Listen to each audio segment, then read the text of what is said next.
Hi friend, welcome to PLC. C plus plus के इस video में हम लोग देखेंगे टाइप ऑफ कंस्ट्रक्टर। इससे पिछले वाला जो वीडियो था सी प्लस प्लस का, उसमें हम लोग कंस्ट्रक्टर के बारे में पढ़ाया था और उसमें बोला था मैंने कि नेक्स्ट वीडियो में इसका टाइप्स को कवर करेंगे हम लोग। तो जो भी कंस्ट्रक्टर के टाइप्स होते हैं तो उसको हम लोग इसमें कवर करेंगे, ठीक है। कंस्ट्रक्टर के टाइप्स, डिस्ट्रक्टर, दोनों को हम लोग इसी में कवर कर लेंगे। तो चलिए शुरू करते हैं। आपके सामने जो दिख रहा होगा स्क्रीन पे, ये मैंने बुक से ही लिया है क्योंकि थोड़ा-सा समय इससे बच जाएगा मेरा भी और आपको भी प्रॉपर कंटेंट मिल जाएगा। हमें लगा कि इतना इनफ है तो मैंने ले लिया। चलिए ठीक है, ज़्यादा बात नहीं करते हैं, बढ़ते हैं आगे। देखिए टाइप ऑफ कंस्ट्रक्टर, कंस्ट्रक्टर कितने प्रकार के होते हैं? तो यहाँ पे लिख रहा है कि 5 टाइप्स ऑफ होते हैं, लेकिन जनरली 3 प्रकार के ही कंस्ट्रक्टर होते हैं। लेकिन यहाँ 5 टाइप का लिखा है, कैसे लिखा है मैं आगे बता दूँगा। पहला कंस्ट्रक्टर है डिफ़ॉल्ट कंस्ट्रक्टर। आप याद कीजिए, अगर पिछला वीडियो आपने देखा होगा तो उसमें मैंने एक एग्जाम्पल कराया है कंस्ट्रक्टर का। तो वो जो एग्जाम्पल है ना, उसमें जो आपने देखा है वो जो कंस्ट्रक्टर वो डिफ़ॉल्ट कंस्ट्रक्टर है। तो उस कंस्ट्रक्टर में अगर आप गौर कीजिएगा तो उस कंस्ट्रक्टर में कोई आर्गुमेंट नहीं था। अगर कोई कंस्ट्रक्टर आप बना रहे हैं बिना किसी आर्गुमेंट का तो वो डिफ़ॉल्ट कंस्ट्रक्टर कहलाता है, ठीक है। चलिए, अगर आप किसी क्लास में कंस्ट्रक्टर नहीं बनाते हैं तो भी एक कंस्ट्रक्टर आपके लिए कंपाइलर बना देता है, ठीक है। अगर आप भूल जाते हैं तो कंपाइलर नहीं भूलता है, वो एक कंस्ट्रक्टर बना देता है, ठीक है। तो वही बातें यहाँ पे लिखी हुई है, इसको आप पढ़ सकते हैं, ठीक है। पैरामीटराइज्ड कंस्ट्रक्टर पे आते हैं। पैरामीटराइज्ड कंस्ट्रक्टर वैसा कंस्ट्रक्टर होता है जिसको आर्गुमेंट की ज़रूरत होती है। अगर आप कोई आर्गुमेंट बना रहे हैं, अगर आप कंस्ट्रक्टर बना रहे हैं आर्गुमेंट के साथ तो उसे पैरामीटराइज्ड कंस्ट्रक्टर बोलते हैं, ठीक है। Parameterized constructor are very helpful in a situation. देखिए, पैरामीटराइज्ड कंस्ट्रक्टर का एक अपना फायदा है। पैरामीटराइज्ड कंस्ट्रक्टर उस सिचुएशन में बहुत हेल्पफुल साबित होगा जब आप चाहते हैं कि हम जितना ऑब्जेक्ट बनाए उसको अलग अलग प्रकार के डाटा से इनिशियलाइज करें। तो वहाँ पे पैरामीटराइज्ड कंस्ट्रक्टर का हेल्प लेना होगा आपको। अगर आपका कंस्ट्रक्टर पैरामीटराइज है तो उसको तरह तरह का वैल्यू दीजिएगा, हर ऑब्जेक्ट में अलग अलग तरह का वैल्यू वो डालेगा, ठीक है। तो यही फ़ायदा हो जाता है पैरामीटराइज्ड कंस्ट्रक्टर से। तो जो भी प्रोग्रामर है वो अगर इस तरह का चाहत रखता है तो वो पैरामीटराइज्ड कंस्ट्रक्टर ही बनाएगा, ठीक है। आगे बढ़ते हैं। अब देखिए, 2 प्रकार का कंस्ट्रक्टर होगा। एक हो गया कंस्ट्रक्टर विदाउट पैरामीटर, जिसको हम लोग बोलते हैं डिफ़ॉल्ट कंस्ट्रक्टर। एक कंस्ट्रक्टर जिसमें पैरामीटर डालते हैं, इसको हम लोग बोलते हैं पैरामीटराइज्ड कंस्ट्रक्टर, ठीक है। और एक तीसरा कंस्ट्रक्टर जो होता है उसको हम लोग बोलते हैं कॉपी कंस्ट्रक्टर, ठीक है। तीसरा जो कंस्ट्रक्टर है उसे हम लोग बोलते हैं कॉपी कंस्ट्रक्टर। तो जनरली 3 प्रकार का ही कंस्ट्रक्टर होता है, ठीक है। तो कॉपी कंस्ट्रक्टर पे हम लोग बाद में आएंगे। कुछ और टॉपिक है, थोड़ा सा इसे देख लेते हैं।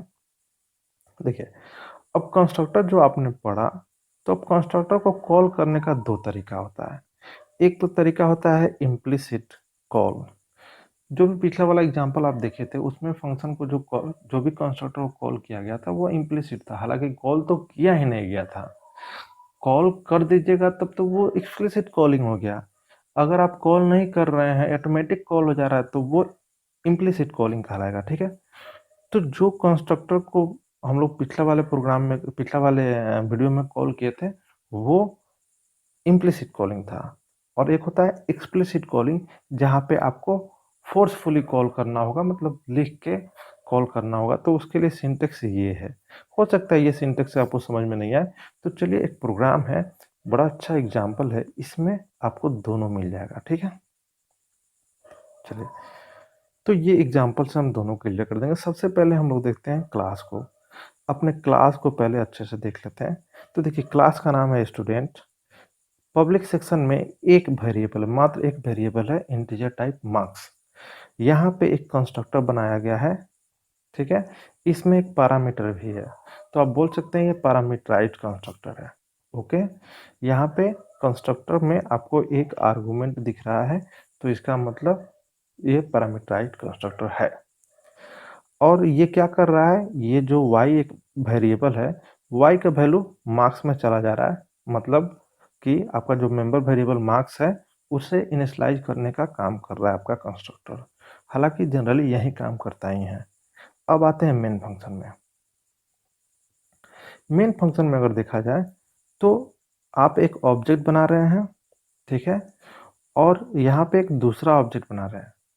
तो पहले हम दूसरा ऑब्जेक्ट पर विचार करते हैं। यहाँ पे आप एक दूसरा ऑब्जेक्ट बना रहे हैं और पैरेंथेसिस में आप 76 वैल्यू पास कर रहे हैं। तो इससे क्या होगा कि S2 एक ऑब्जेक्ट बनेगा और इस ऑब्जेक्ट में जो बॉक्स होगा जिसका नाम मार्क्स है, हम M ही लिखते हैं, इसमें 76 चला जाएगा। तो इस तरह से अगर आप लिख रहे हैं, इस तरह से आप ऑब्जेक्ट बना रहे हैं, तो ये इम्प्लिसिट कॉलिंग कर रहे हैं। यहाँ पे कंस्ट्रक्टर इम्प्लिसिट कॉल हो गया। कंस्ट्रक्टर कॉल होता हुआ नहीं दिख रहा है यहाँ पे, लेकिन यहाँ देखिए एकदम कंस्ट्रक्टर का नाम आपको दिख रहा है और लग रहा है कि 86 हम वैल्यू पास कर रहे हैं, जैसे कि हम लोग फंक्शन कॉल करते हैं ठीक उसी तरह से दिख रहा है। तो यहाँ पे लग रहा है कि कंस्ट्रक्टर का नाम हम लिख दिए हैं, तो इसे हम बोलते हैं एक्सप्लिसिट कॉलिंग। तो आप ऐसे भी कर सकते हैं, ऐसे भी कर सकते हैं। तो जनरली दूसरा वाला जो अप्रोच है इसे इस्तेमाल किया जाता है। ये लिखना थोड़ा सा आसान होता है, तो इसे ही इस्तेमाल करते हैं और इसे शॉर्ट हैंड भी बोलते हैं, ठीक है। चलिए, तो इम्प्लिसिट कॉलिंग और एक्सप्लिसिट कॉलिंग हमने देख लिया। अब यहीं ऊपर लिखा हुआ है, ठीक है। देखिए, शॉर्ट हैंड मेथड, जो भी इम्प्लिसिट कॉलिंग हम लोग कर रहे थे वो शॉर्ट हैंड मेथड कहलाता है। मतलब कि आपको बस ऑब्जेक्ट बनाना है, ठीक है, ऑब्जेक्ट का आप नाम दीजिए और बगल में पैरेंथेसिस लगा के वैल्यू दे दीजिए, काम खत्म, ठीक है। चलिए, सिंटेक्स तो आप देख के आप समझ ही जाएंगे। अगर आपको इम्प्लिसिट एक्सप्लिसिट कॉल करना है तो क्लास का नाम फिर ऑब्जेक्ट का नाम इक्वल टू लगा के और फिर आपको कंस्ट्रक्टर का नाम लिख के फिर आर्गुमेंट पास करना होगा, लास्ट में सेमीकोलन। तो चलिए, इतना तक तो हम लोगों ने कवर कर लिया और उम्मीद है कि हम जो बता रहे हैं आपको समझ में भी आ रहा होगा। आप पढ़ना चाहे तो इन सबको पढ़ सकते हैं, मतलब वही निकलेगा जो हम बता रहे हैं, ठीक है। अब आते हैं कंस्ट्रक्टर विथ डिफॉल्ट आर्गुमेंट। देखिए, हमने फंक्शन पढ़ाया है, ठीक है, डिफ़ॉल्ट आर्गुमेंट वाला फंक्शन मैंने पढ़ाया है। आप प्लेलिस्ट को चेक कर सकते हैं, ठीक है। फंक्शन विथ डिफ़ॉल्ट आर्गुमेंट, ठीक वही कंसेप्ट अगर लगा देते हैं आप कंस्ट्रक्टर के साथ, तो कंस्ट्रक्टर विथ डिफ़ॉल्ट आर्गुमेंट हो जाएगा। क्योंकि जैसे मेंबर फंक्शन होता है, ठीक उसी तरह का तो कंस्ट्रक्टर भी एक मेंबर फंक्शन होता है। शर्त यही है कि क्लास के नाम से इसका नाम होता है और इसको कॉल करना नहीं पड़ता है, ठीक है। देख लीजिए, अब यहाँ पे एक क्लास है जिसका नाम है इंटरेस्ट और इसमें 3 मेंबर वेरिएबल है, हालांकि 4 हैं। सिंपल इंटरेस्ट कहीं ना कहीं ऐसा ही कैलकुलेट किया जा रहा है, ठीक है। तो यहाँ पे कंस्ट्रक्टर आपको दिख रहा है, कंस्ट्रक्टर का पूरा यहाँ पे एक डिक्लेरेशन दिख रहा है। हम डिक्लेरेशन इसीलिए बोल रहे हैं इसको, ये वाला लाइन को, क्योंकि कंस्ट्रक्टर बाहर बनाया गया है, क्लास यहीं पे समाप्त हो जा रहा है, अब बाहर बनाया गया है। तो आप ऐसा कर सकते हैं कंस्ट्रक्टर को, जैसे कि मेंबर फंक्शन को हम बाहर आउटसाइड क्लास डिक्लेयर कर सकते हैं, ठीक वही तरीका अपना के आप कंस्ट्रक्टर को भी आउटसाइड क्लास डिफाइन कर सकते हैं, आउटसाइड क्लास डिफाइन कर सकते हैं। जब अगर आउटसाइड क्लास आप डिफाइन कीजिएगा तो अंदर बस आपको डिक्लेरेशन करना जरूरी रहता है। तो यहाँ पे डिक्लेरेशन किया गया है, तो डिक्लेरेशन वाला जो लाइन होता है ना, उसी में हम लोग डिफ़ॉल्ट आर्गुमेंट सेट करते हैं। डिक्लेरेशन वाले लाइन में ही डिफ़ॉल्ट आर्गुमेंट सेट करते हैं। तो देखिए, यहाँ पे आर का वैल्यू एक यहाँ पे असाइन कर दिया गया है, इक्वल टू लगा के, आर इक्वल टू है, ये हम इसे थोड़ा सा सुधार देते हैं। आर इक्वल टू है, आर इक्वल टू 10। तो आर को अगर वैल्यू नहीं दीजिएगा तो इससे वो वैल्यू ले लेगा इन फ्यूचर जब आप इसे कॉल कर रहे हैं। तो डिफ़ॉल्ट आर्गुमेंट में यही फ़ायदा होता है।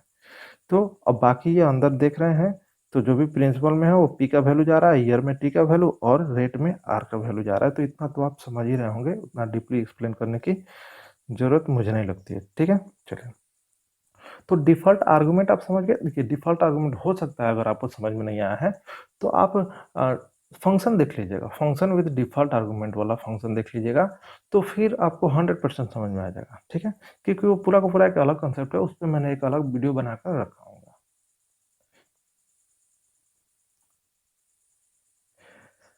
अब देखिए, अब हम लोग आगे बढ़ते हैं। ओवरलोडेड कंस्ट्रक्टर, देखिए कंस्ट्रक्टर से रिलेटेड सारा एक ही जगह कवर कर लिया गया है, कोई बात नहीं, चलिए अच्छी बात है कि सब एक जगह मिल जा रहा है।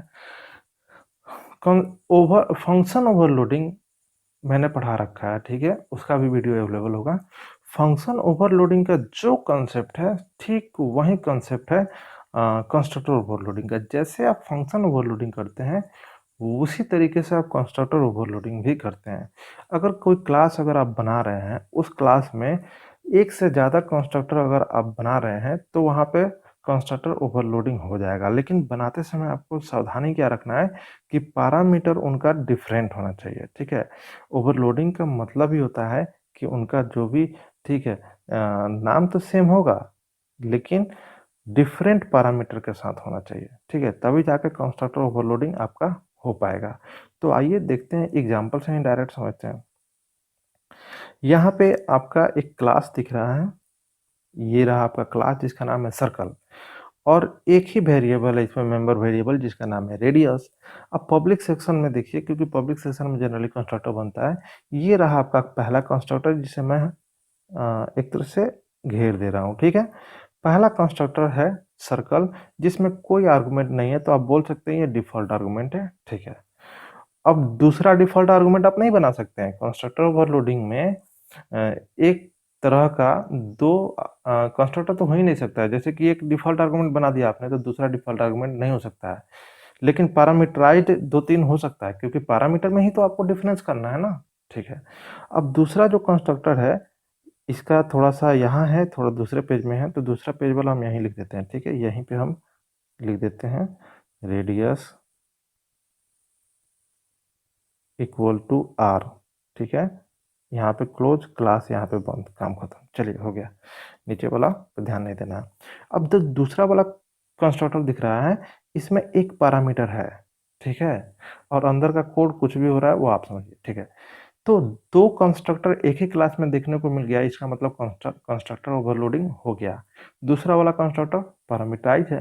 एक और कंस्ट्रक्टर बना सकते हैं, उसमें 2 पैरामीटर पास कर दीजिए, 2 आर्गुमेंट दे दीजिए, तो 3 कंस्ट्रक्टर वाला क्लास हो जाएगा। वो आप पे डिपेंड डिपेंड करता है आपकी क्या ज़रूरत है, ठीक है? तो कंस्ट्रक्टर ओवरलोडिंग भी आसान है अगर आपने फंक्शन ओवरलोडिंग पढ़ा है तो।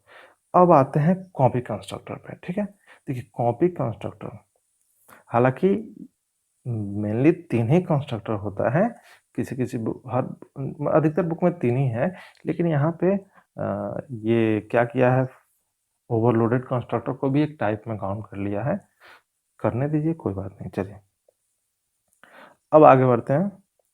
कंस्ट कॉपी कंस्ट्रक्टर, हाँ, ये जो कांसेप्ट है ना, इस पे क्वेश्चन निकल जाता है एग्ज़ाम वगैरह में, इसको थोड़ा-सा ध्यान से देखिएगा। देखिए, कॉपी कंस्ट्रक्टर में होता क्या है कि अगर कोई आपको कंस्ट्रक्टर दिखे जिसमें ऑब्जेक्ट पास किया जा रहा हो, देखिए मेरी बातों को एक बार ध्यान से सुन लीजिए, बहुत ही आसानी से समझ में आ जाएगा। कॉपी कंस्ट्रक्टर का काम होता है, देखिए सबसे पहले कंस्ट्रक्टर का काम क्या होता है, ऑब्जेक्ट के मेंबर वेरिएबल को इनिशियलाइज करना, ओके। कंस्ट्रक्टर का काम होता है ऑब्जेक्ट के मेंबर वेरिएबल को इनिशियलाइज करना। तो ऑब्जेक्ट के मेंबर वेरिएबल को कैसे इनिशियलाइज करते हैं हम लोग? वैल्यू पास कर देते हैं ऑब्जेक्ट बनाते टाइम और उससे इनिशियलाइज हो जाता है।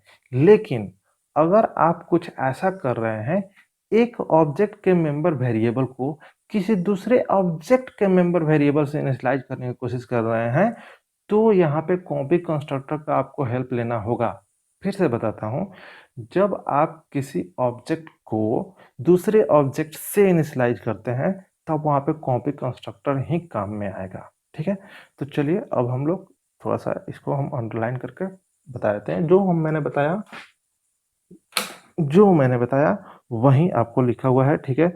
The initialization of an object when done by another object is called copy constructor, ठीक है? और एग्जांपल में यहाँ पे इन सिंपल वर्ड में बोल रहा है कि एक ऑब्जेक्ट को अगर दूसरे ऑब्जेक्ट से हम इनिशियलाइज करते हैं तो फिर कॉपी कंस्ट्रक्टर का यूज करना चाहिए, ठीक है? अब ये वाला लाइन एकदम आप नोट कर लीजिए। ये क्वेश्चन आपको देखने को एमसीक्यू में 1-2 मिल जाएगा। कॉपी कंस्ट्रक्टर जब हम लोग बनाते हैं, तो जब भी उसका जो पैरामीटराइज्ड कंस्ट्रक्टर ही बनाना पड़ेगा, ठीक है, ओके। तो वहाँ पे आर्गुमेंट पास बाय रेफरेंस वाला होगा, पास बाय रेफरेंस, ठीक है। वहां पे जो आर्गुमेंट होगा वो पास बाय रेफरेंस वाला होगा, ओके, पास बाय रेफरेंस वाला होगा। यहाँ जो एग्जाम्पल दिया है, यहाँ पे कॉपी कंस्ट्रक्टर बनाया ही नहीं है। तो पहले इस एग्जाम्पल को समझ लीजिए, फिर मैं आपको अपने स्तर से लिख दूंगा एग्जाम्पल इसमें। चलिए, तो जो भी सिंटेक्स है उसको हम स्किप करते हैं, आगे बढ़ते हैं डायरेक्ट एग्जाम्पल पे। देखिए, यहाँ पे सिंपल नाम का एक क्लास है। इस क्लास में मेंबर वेरिएबल 2 है, आई जे। पब्लिक सेक्शन में एक सिंपल नाम का आपको दिख रहा है कंस्ट्रक्टर, और इसके पास दो पैरामीटर है, दो आर्गुमेंट है, मतलब पैरामीटराइज कंस्ट्रक्टर है। ए का वैल्यू आई में जा रहा है, बी का वैल्यू जे में जा रहा है, सही है, ठीक है, जाने दीजिए। अब यहाँ पे मेन फंक्शन में हम लोग आ रहे हैं। तो मेन फंक्शन में एक S1 ऑब्जेक्ट को बनाया जा रहा है, 4 और 6 वैल्यू पास किया जा रहा है। मतलब यहाँ पे जो आपको कंस्ट्रक्टर दिख रहा है ये पैरामीटराइज कंस्ट्रक्टर है, ये कोई कॉपी कंस्ट्रक्टर नहीं है।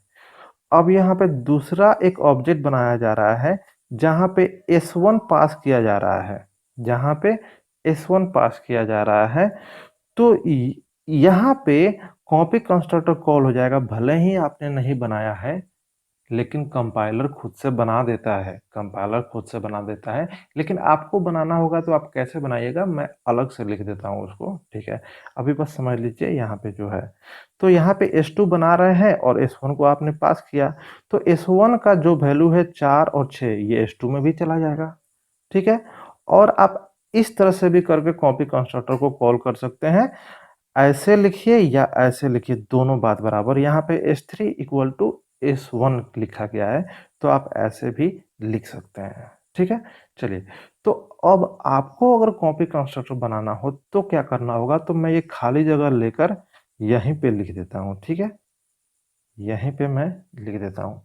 तो देखिए, सबसे पहले कंस्ट्रक्टर का नाम सिंपल है तो सिंपल लिखिए, ये इसको मैं इस तरह से कर देता हूँ, ठीक है, सिंपल, ठीक है। और यहाँ पे आपको क्या करना होगा, एक ऑब्जेक्ट बनाना होगा। तो सिंपल, क्लास का नाम भी सिंपल है ना, तो सिंपल, और ऑब्जेक्ट का नाम आप कुछ भी दे दीजिए, जैसे कि ऑब्जेक्ट देते हैं हम एक्स, ठीक है। तो ये जो एक्स है, इसके पहले आपको एड्रेस ऑपरेटर लगाना होगा, क्योंकि ये रेफरेंस वेरिएबल के तौर पे ये बन रहा है। ये पॉइंटर टाइप नहीं बनाना है, इसको इसको पॉइंटर टाइप नहीं बनाना है, इसको रेफरेंस वेरिएबल के टाइप का बनाना है, ठीक है। ताकि आगे हम थोड़ा सा पहले कोड पूरा कर दें। यहाँ पे हम लिखते हैं I equal to X dot I और J equal to X dot J. ये सेमी कोलन है, काफी मोटा मोटा लिखा रहा है, लेकिन आप समझ जाइएगा, ठीक है। चलिए, अब देखिए, अब हमने क्या किया, कॉपी कंस्ट्रक्टर बना दिया। तो जैसे आप ये वाला लाइन को कॉल कीजिएगा, इसको थोड़ा सा मिटा देते हैं। जैसे आपका ये वाला लाइन कॉल होगा, मैं ये वाला एग्जीक्यूट होगा, तो अब ये एस का जो एस जो है, एस S1 जो है, सॉरी S1 जो है, वो एक तरह से आके एक्स में गिरेगा, हालांकि गिरेगा उड़ेगा नहीं। कहने का मतलब है S1 का ही नाम अब एक्स भी पड़ जाएगा।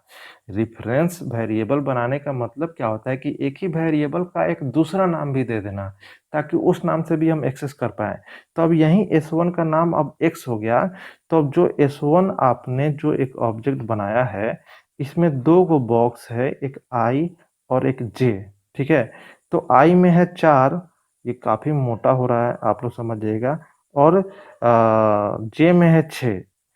तो अब इसका नाम एक्स भी हो गया, जिसका नाम S1 था अब उसका नाम एक्स भी हो गया। तो एक्स डॉट आई का वैल्यू आप आई में डाल रहे हैं, तो ये S2 के आई में चला गया। एक्स डॉट जे का वैल्यू आप जे में डाल रहे हैं, तो वो S2 के जे में चला गया। यही काम करता है कॉपी कंस्ट्रक्टर। तो इतना ध्यान रखिएगा, कॉपी कंस्ट्रक्टर में आपको यहाँ पे रेफरेंस वेरिएबल देखने को मिलेगा। तो रेफरेंस वेरिएबल ना बोल के रेफरेंस ऑब्जेक्ट आप बोल सकते हैं, ठीक है। चलिए, अब इसमें कुछ नहीं है, आइए यहाँ पे। तो इसी को यहाँ पे object as argument passed by reference लिखा गया है, ठीक है। तो ये वाला लाइन को थोड़ा सा पढ़ लीजिएगा, रेफरेंस वेरिएबल यहाँ पे बनाया जाता है। चलिए, इस वीडियो को मैं यहीं ख़त्म करता हूँ, ठीक है। डिस्ट्रक्टर जो है वो नेक्स्ट वीडियो को मैं लेके आता हूँ, क्योंकि ये वीडियो काफ़ी लंबा हो जाएगा। सही है कि कंस्ट्रक्टर तक ही वीडियो रखते हैं। नेक्स्ट वीडियो में हम लोग डिस्ट्रक्टर पे बात करेंगे। अगर आपको अच्छा लगा तो प्लीज़ इसे लाइक कीजिएगा, फ्रेंड के साथ ज़रूर शेयर कीजिएगा। मिलते हैं नेक्स्ट वीडियो में, देखने के लिए धन्यवाद। Bye bye.